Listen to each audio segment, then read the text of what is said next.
So another thing that's coming out in November, and I'd like to get y'all's thoughts on this as well, Monarch Legacy of Monsters is set to come out on Apple TV Plus, is that what it's called? And the trailer looked pretty good. It actually surprised me. I wasn't really expecting a lot. It's a series expansion from the films, and the films are okay. I like King of the Monsters. And I did like Godzilla vs. Kong. The human sides of the stories, though, were not the best parts, obviously. The best parts were just the kaiju fighting, this big monster, which was done well. I will give it that. They did a good job in that.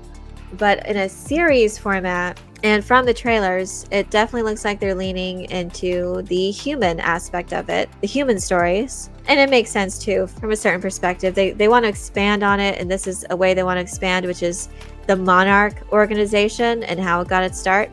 So I can see why they would want to go that route. But it did really surprise me of how much they kind of invested in it. And Apple has some really good looking and very compelling sci-fi stories. So this kind of took me by surprise because, I mean, Apple's got the money to throw at this thing.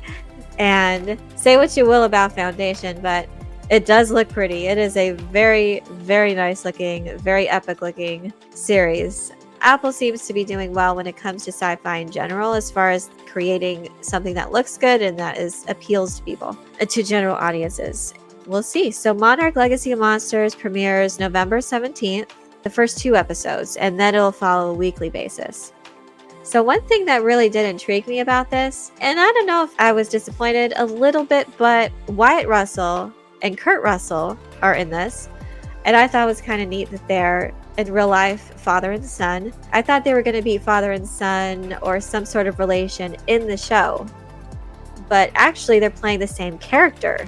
So they're going to have this time jump, which I hope they do well, because that can be tricky. If done well, it can be really good. Like the flashbacks in One Piece, very well done. And I usually do not like flashbacks in general because sometimes they don't serve the story. They don't serve to push the narrative forward. Sometimes it's just a cheap way to say, oh, this is how this happened to this character. This is why this character is the way he is, or a certain thing like Solo or something like that. But when done well, it actually works to the series' benefit.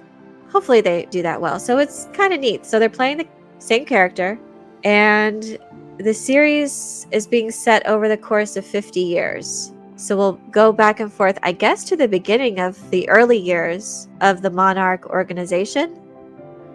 And then we'll, I guess, flash forward. So things will be connecting to what's happening in the present with Kurt Russell. So the general concept of the show follows in the wake of a battle between Monarch Legacy of Monsters in San Francisco. And faced with the new reality that multiple monsters actually exist in the world, one family has to uncover secrets that link them to a mysterious government organization known as Monarch. And there have been direct references to Monarch in the previous film installments of the Monsterverse, such as Sally Hawkins' character, Dr. Vivian Graham in Godzilla, John Goodman's character, Bill Randa in Kong Skull Island, Vera Farmiga's character, Dr. Emma Russell in Godzilla King of Monsters, and Alexander Skarsgård's character, Dr. Nathan Lin in Godzilla vs. Kong. They all have connections to the Monarch Organization, that are devoted to studying and learning from the giant creatures, sometimes at the risk of others. So the official synopsis reads, following the thunderous battle between Godzilla and the Titans that leveled San Francisco and the shocking revelation that monsters are real, Monarch Legacy of Monster tracks 2 siblings following in their father's footsteps to uncover their family's connection to the secretive organization known as Monarch.